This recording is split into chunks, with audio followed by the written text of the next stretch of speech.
It's your guy Cole Jackson back with another video, and it is here, folks. It's finally training camp week after months and months after the draft, after free agency, let's just call it 2 months of basically nothing.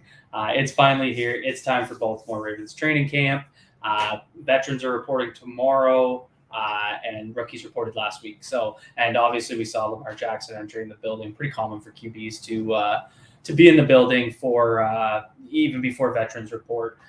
So it's exciting times. And so I thought I'd do a video on this. I know usually you're excited about training camp and you're looking forward to hearing how players are doing. You know, how do certain guys look in the next year? How are the injured guys making their way back?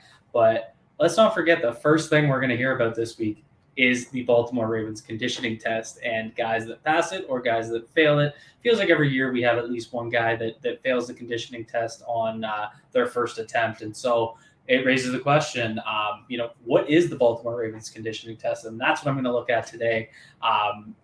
There's a lot of conversation about it. It's widely known as the hardest in the league.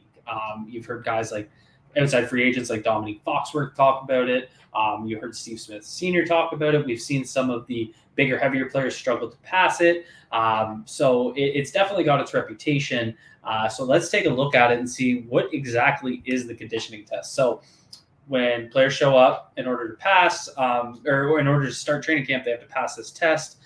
They line up at the line of scrimmage, and you basically have to go 25 yards and back to the line of scrimmage 6 times. So that gives us one set of 6 legs of 25 yards for a total of 150 yards. So that's just one set.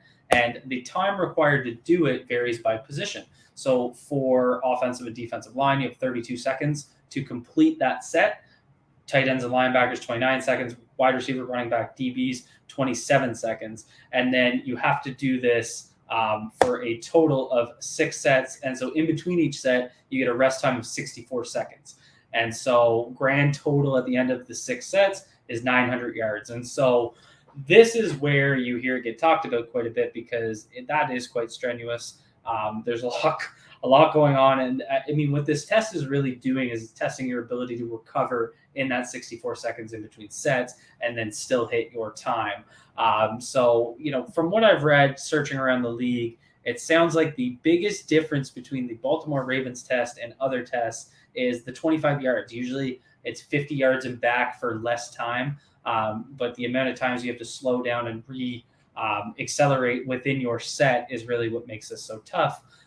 So that's what it is. This is widely reported. I think ESPN has an article. The Ravens have an article. So those are the numbers, but I want to kind of visualize and show you guys what it's like. We saw our good friend Ryan Mink go out and try it. I think it was last year or 2019. And he could barely pass it. And he's a pretty active runner. So if you guys are, screwing around this weekend, go out and try it. It's definitely a lot of fun. I tried to do it last year, obviously, with the O-line time, and I couldn't pass it. But that's why I'm an unathletic YouTuber. But if you guys like this shorter video kind of explaining it, hit the like button, hit subscribe so you can find your way back for more. And as always, be good to yourselves, be good to each other. Peace out, everyone, and go Ravens.